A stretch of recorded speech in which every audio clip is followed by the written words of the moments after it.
কষ্ট বুকে নিয়ে তো ফিরে আসছি এদেশের মানুষের জন্য। এখানে আমার তো কোনো চাওয়া পাওয়া নেই। আমি তো আমাদের ছেলে মেয়ের জন্য কিছু করিনি, শুধু তাদের লেখাপড়া। নিজেরাই চাকরি করছে, নিজেরাই পড়েছে। আমি কতটুকু করতে পেরেছি, যাক আমি আর কিছু বলতে পারি না। আমি এগুলি এক একদিন দেখি আর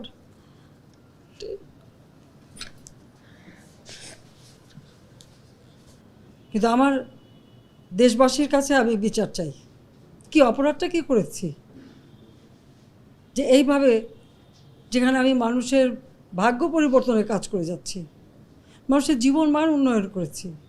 আজকে বাংলাদেশ সেই 2008-এর বাংলাদেশ আর 2024-এর বাংলাদেশ তো এক না। বাংলাদেশের মানুষের জীবন মান তো উন্নত হয়েছে। আমাদের অর্থনীতি আজকে কত কত উপরে উঠে গিয়েছিল, এবং এটা মনে হলো যে এটা আর কিছুই না। এটা আমাদের অর্থনীতিকে সম্পূর্ণ পঙ্গু করে দিয়ে বাংলাদেশকে আবার ভিক্ষুকের জাতি করে দেওয়া, এটাই বোধহয় এদের পিছনে ষড়যন্ত্র। সেটাই হচ্ছে সবথেকে দুঃখজনক, যে দিন রাত অক্লান্ত পরিশ্রম করে বাংলাদেশটাকে যখন একটা জায়গায় নিয়ে আসলাম, আজকে সেখানে দেখি এই একদিকে জ্বালা পোড়া সব কিছু। ঠিক যে প্রতিষ্ঠানগুলি মানুষের সেবা দেয়, আজকে মেট্রো রেলে চড়ে মানুষ কত অল্প সময়ের মধ্যে সময় বাঁচিয়ে কর্মস্থলে পৌঁছতে পারতো, আবার ফিরতে পারতো। সেখানে ছাত্ররা, চাকরিজীবী, সাধারণ মানুষ সবাই তো যেতে পারতো। সেই স্টেশনগুলি পুড়িয়ে এখন ট্রাফিক জ্যাম, মানুষের কষ্ট।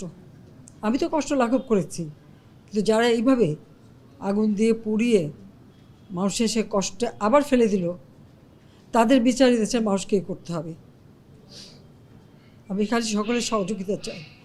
আর এইভাবে মায়ের কোল খালি হোক এটা আমি চাই না, কারণ আমি তো বাবা মা সব হারিয়েছি। আমি তো জানি হারাবার ব্যথা কত কষ্ট, কিন্তু সেই কষ্ট বুকে নিয়ে তো ফিরে আসছি এদেশের মানুষের জন্য।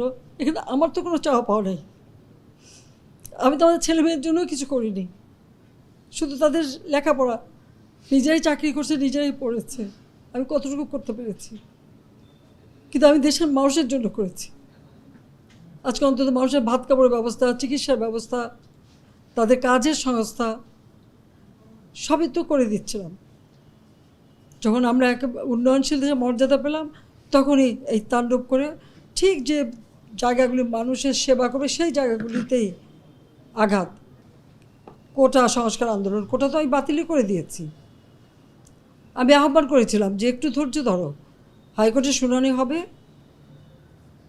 হাইকোর্ট যে রায় দেয় না, তারপরেও এই আন্দোলন আমি আজকে এই যে এতগুলি মানুষের জীবনের ক্ষতি হলো, এতগুলি পরিবার ক্ষতি হলো, এর দায় দায়িত্ব কাদের? আমি দেশবাসীর কাছে সেই আহ্বান জানাবো যে এই ধরনের ধ্বংসযজ্ঞের জন্য এই দেশকে নিয়ে আর কেউ চালাতে না পারে। আমি সকলের সাহায্য চাই।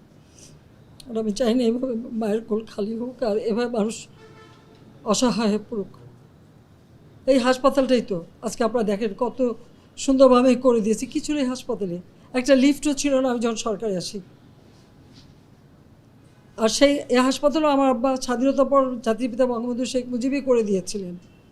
আমি সেটা উন্নতি করেছি বলেই তো আজকে চিকিৎসা দিতে পারছি, নইলে এত রোগীর চিকিৎসা দেওয়া কোনোদিন সম্ভব হতো না। তো আমার কি এটাই অপরাধ যে আমি মানুষের জীবন মান উন্নত করার জন্য কাজ করেছি, আর সেই জায়গাগুলিকে হামলা করতে হবে? কোভিড-19-এর সময় যেখানে আমরা সবথেকে ভালোভাবে মানুষের চিকিৎসা দিতে পেরেছি, সেই কোভিড হাসপাতাল সেখানে আগুন দিয়েছে।